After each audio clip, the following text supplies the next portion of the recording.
Okay, so I've been like putting little snips of information about my story online in different platforms and kind of very chaotic and disorganized because this entire situation has been very chaotic and disorganized. So I figured I'd have a video where I tell the actual story, like start to finish, kind of the stuff that I've pieced together and what actually happened to me as well. Like people need to know what the hell is going on, you know? This is serious. Like, I have no idea where I left off or anything like that, if it even got anything.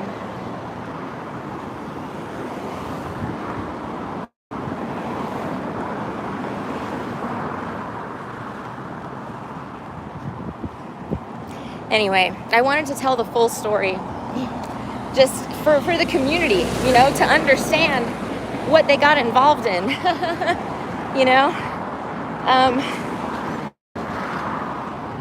Yeah, I've been putting stuff out there, you know, little by little, bit by bit, but the full story is not there. And it's because this has been so fucking chaotic and disorganized, you know, but I can give everybody a rundown, a timeline of events that occurred that led to, you know, them attempting to murder me at least 4 times, if not more, definitely more. 4 times that I'm aware of, that I was a victim to. In addition to unbelievable hate, you know, from every aspect of the community. I've experienced it with the police. I've experienced it in the courts. I am the most hated woman in that county. It must be, you know, really. Even in the hospital, I was getting hate, you know, and why? I have no fucking clue. I don't know. This was a smear campaign that was started by human traffickers because I was trying to escape them. Okay? So, yeah, it's wild. So anyway, I'll start over because I don't know how far I got or what anybody heard. But in 2011, I was working in St. Pete at a nice company, and I had made a friend with this girl that I worked with. She had the same job as me. So we became friends. And I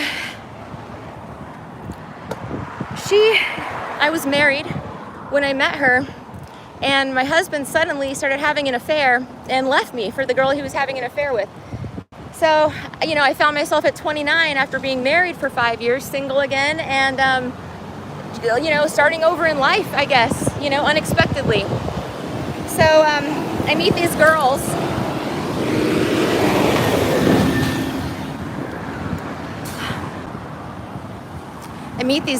And we're having a lot of fun, you know. We're all in our 20s. You know, all of them are really smart, beautiful girls. So we had a good time. All of us were, well, not all of us were unmarried, but, you know, pretty much single too. So we were having a lot of fun, hanging out all the time, doing a lot of fun things, okay? So I trusted this chick. So she introduces me to some guy that she used to work with at her old company. And, you know, tells me like, oh, he's the nicest guy ever. Oh my God, you know, just talks them all up, right? And so I'm like, okay, you know, I trusted her. So, you know, I start talking to this guy, but only as friends. Like I didn't speak to him for a long time. Like he had my number for like a year before I texted him. It was a long time. It was a while. Anyway, that doesn't matter. So this guy starts like chasing me down, you know, like he wants to date me. And I'm not really into him, you know, I just wasn't really feeling him. I wasn't. And he just kept trying harder and harder to get me to date him. So, you know, I caved. I dated him a little bit, but I knew I was going to Afghanistan, right? So I was like, listen, I can't get in a relationship at all. I'm going to be gone for a long time, you know, blah, blah, blah. And he didn't want to accept that, you know, but I left and went to Afghanistan, and, you know, he knew 100%. He was single, I was single. We were not in a relationship. So while I was there, he was sending me like care packages and talking to me. And for some reason, like all of my friends, these people that I thought were like my friends, you know, I was like messaging them like, hey guys, what's up? I miss you guys so much. Are you okay? You know, I'm in Afghanistan, like literally in like combat, live combat, you know. And I'm like looking for my friends because like nobody reached out or anything. And so I start reaching out to them and they start like they don't respond, you know? I'm like, what? Like, I just thought, okay, I must have done something wrong, you know? But then I kept thinking, I'm like, what did I do, you know? Like, I truly don't know what I did. So I just thought, okay, well, these people were just shitty people. And I walked away, just left it all in the past, okay? Anyway, I come back to Florida to get my stuff and my cats, okay? Because I was going to move. And this guy, you know, it's my birthday. I just got back from Afghanistan. So, you know, I asked him, you want to come have a drink on the beach with me, blah, blah, blah. He's like, yeah. So we start hanging out. We start dating, okay? And like I said, he really cranked it up several notches to try to be the perfect guy, you know? Hi. Give me 1 second, guys. Can I have a Elf Bar strawberry banana? Strawberry banana Elf Bar? The one all the way on the end. The pink and green one? No, there, this, like, yes. Yeah, that one. Thank you.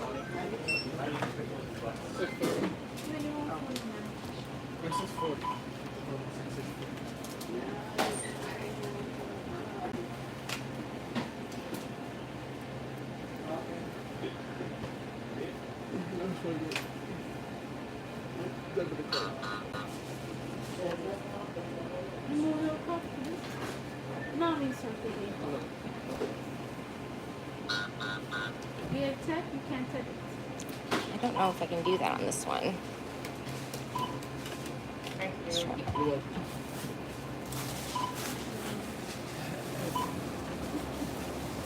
you. Start reading the question. Yeah, looks like it's reading it now. Yeah, $10 on number 9.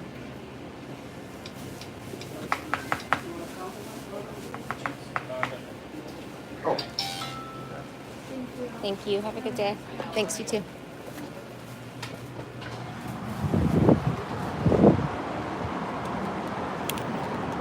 Okay, let me get situated real quick and open this thing up. So anyway, I start dating the guy, right? And again, he's doing everything to pretend that he's the man of my dreams, you know? Again, I can't tell you how much I wasn't feeling it, you know? But then, of course, you know, as I'm starting to really kind of pull away from this, you know, the surprise proposal happens, you know, like all this stuff. And then, you know, it's like hidden. Okay, I think I'm going the right way this way. Let's find out. I may have to stop and look at a map. Hold on.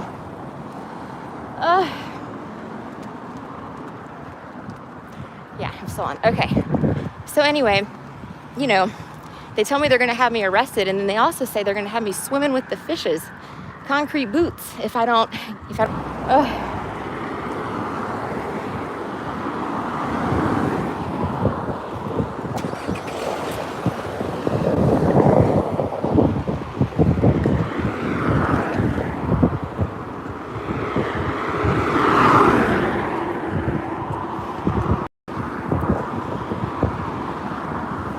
Did I walk down the wrong street?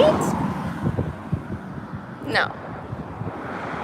Guys, I'm gonna need to look at a map. Hold on. Get back in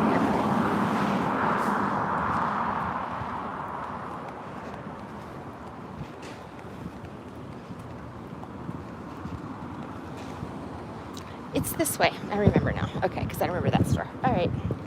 Sorry, guys. A little backwards there. Anyway. So they forced me to marry him, but I'm like, it's fine. I'll just file for divorce as soon as I get back, and I'll escape, and that'll be fine. Doesn't happen. Why? Because this fucking asshole gets me pregnant by force. Like he calculated my period, everything. Ugh.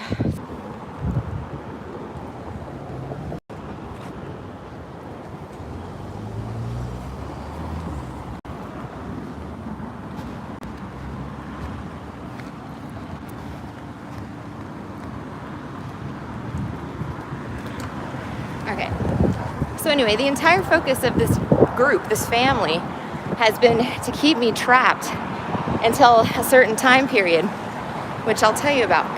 So I didn't realize this at the time, of course. I just thought I was married to an abusive pig, you know?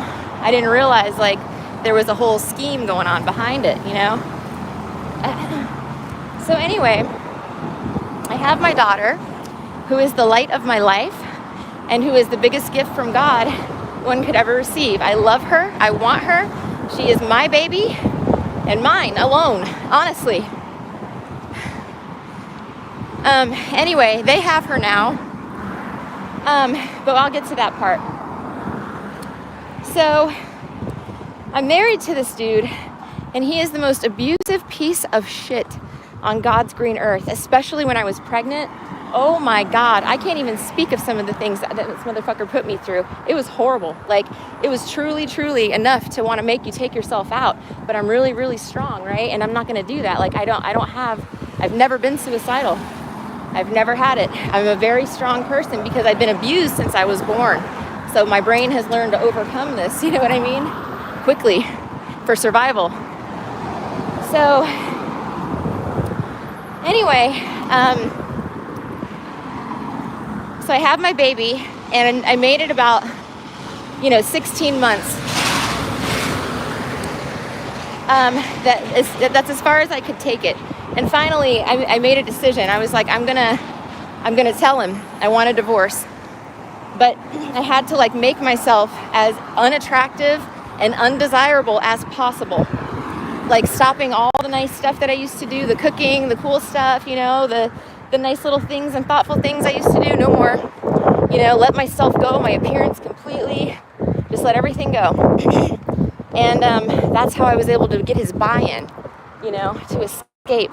Because his best friend was dating a little 20-something-year-old hottie, and he wanted to go do that too. And I was like, great, that's perfect. So he lets me move out, okay, under certain conditions. The motherfucker had a key. Anyway, I don't know how I got, but I was monitored the whole time. Even when I moved out, they were watching me. They had people watching me, okay, very closely. Everybody I hung out with was monitored as well, all right? So you're thinking, why would they want to do this, Tina? What makes you so special? Money. I had an inheritance, okay, that was supposed to come to me, that was significant. And this is what these fuckers were doing. They were trying to keep me trapped so that they could steal my inheritance, right? So it extends even further, man. I mean, this literally starts ballooning out, okay, really bad.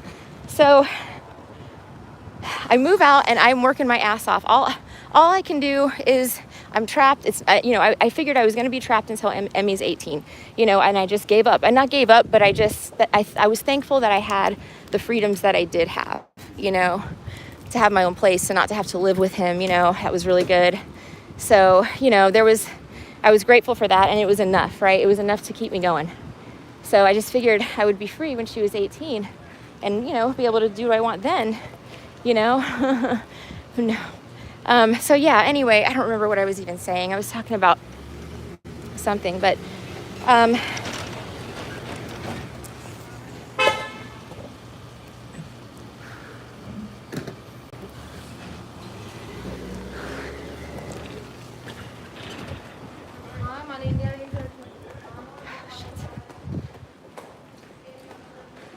excuse me.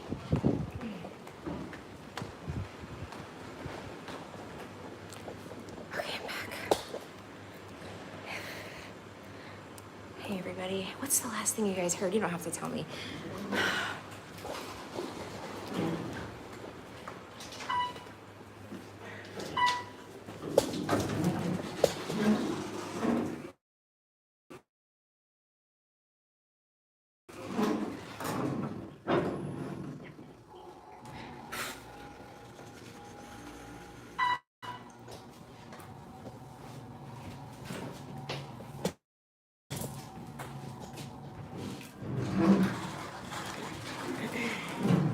So anyway, I thought I was kind of free to live my life, So occasionally I would meet somebody, maybe I'd date them or something, occasionally, whatever. I was single most of the time. I lived alone the whole time. I never had anybody living with me. So these people I was meeting, I thought I was meeting organically, right? But no, most of these people were paid. They were plants put there by this group of stalkers, okay, to keep me, again, they wanted to make sure that if I dated somebody, it was part of their group so that they could keep the money. You know what I mean?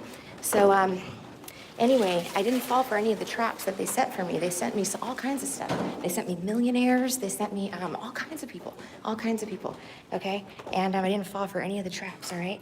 So I remained, single and hardworking and all that fun stuff. And I started my business, and that's what I put all my energy into, because that's all I could do is like something that I could work online. It was like something I could do by myself, which was a YouTube channel. So I built my business up to the point where I was able to quit my job in 2019 and do my own thing. It was not easy. I did it all by myself, but I grew my business by myself in my dining room from just me to 1 employee to 2 to 3 to 5, so then I moved to a nicer townhouse on the beach, and I was living there, and this is when the murder attempts really started. Okay, now I think they were poisoning me. I need to get some water, guys. Hang on. I think they were poisoning me when I was in that house.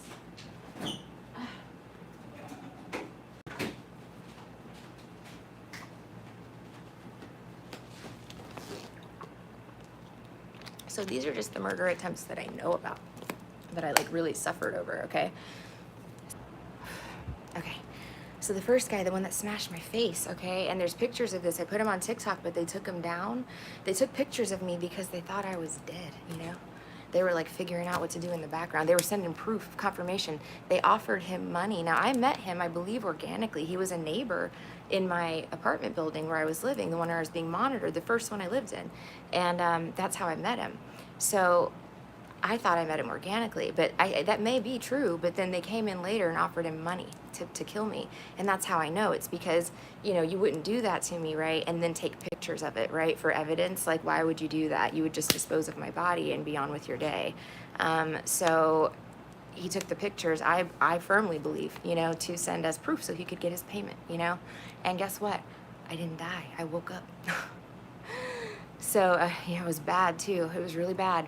And I was trapped. They had taken my devices away. They locked me in my room upstairs. It was bad. And he kidnapped me at the end of the day because he said he was going to take me to some plastic surgeon in Tampa. Okay, and I'm like, I can't. I was supposed to pick up Emmy that night, and I had been trapped, kidnapped all day in my room, okay, with this guy who bashed my head in, and it was really bad. So anyway, somehow I was able to convince him. It's a little bit of a long story. Never saw that guy again, although he did stalk me. That's how I got the pictures. He sent them to me as like a reminder, because he wanted me to hang out with him or talk to him, and I wouldn't respond to any of his emails, his texts, nothing, because he did that to me, right? So of course, why am I going to hang out with you? You're trying to kill me, bro. So anyway, he got mad and he sent me those pictures as a threat, like try me and see what happens, And then the next thing that happened was the stalker. Okay, so next thing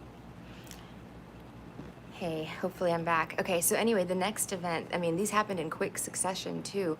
Like, I have been fighting for my life for years, okay? So the next one was this client that comes in, right? And she says she's in town. I'd done a bunch of work for her. Sorry guys, they're doing everything to take me down. I had this chick, she was changing my locks on my living room door, and she had a kill kit set up in my dining room, okay? A real kill kit with like bleach and tools and all this stuff, like power tools, okay? Serious shit, like Dexter, okay?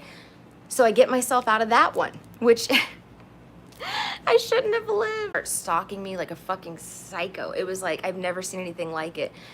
She was a demon. Like, there was no hiding it. She looked like a little rat, like she scurried around, like she was so fucking weird. So anyway, she starts, right, and the bitch stalks me like a fucking animal. And right, you know what they were doing? Part of it was they wanted to know how I did my magic. Don't know if you heard that, but these motherfuckers were literally in the ceiling of my fucking store. I'd hear them crawling around up there like at night, like cockroaches. So anyway, they were stalking the shit out of me, okay, the whole time. And I'm just like, stalk away. I really don't fucking care. I couldn't do anything about it. There was nothing I could do. I filed a police report for the stalker and they laughed at me. It was insane. It was fucking crazy. So there's nothing I can do. The cops are not on my side. I lose the cops, right?